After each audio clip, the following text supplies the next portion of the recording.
Já, Oliver, menn mæta væntanlega kókraustir hérna eftir leik að hafa unnið Frakkana. Já, algjörlega. Við erum rosalega ánægðir og geðveikt náttúrulega að klára Frakkana hérna á heimavelli. Við erum stoltir af okkar frammistöðu og þetta gerist eiginlega ekki betra.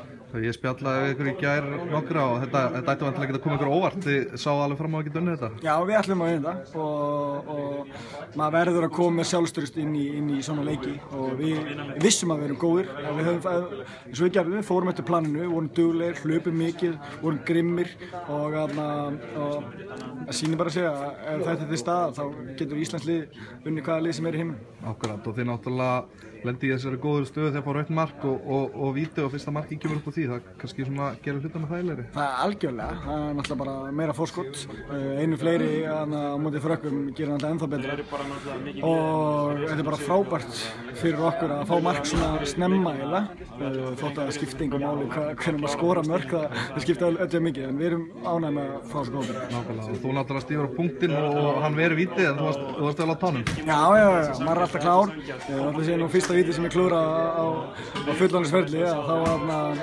þá var ég alltaf tilbúinn og sett hann bara aftur í markið.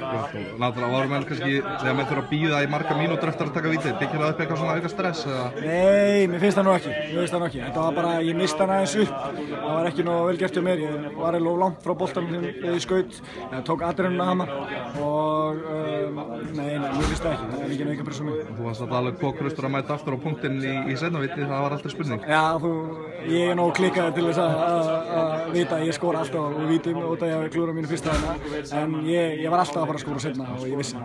Þetta er svona hægar atrenur hjá þér, er þetta eitthvað sem þú ert búinn að vera að æfa, að taka svona rólega að honum? Ég er búinn að æfa þetta síðan ég var 10 ára gamall og ég ætla ekki að vera hætt að því ef þetta virkar, þannig þetta er eitthvað sem ég ætla að gera áfram.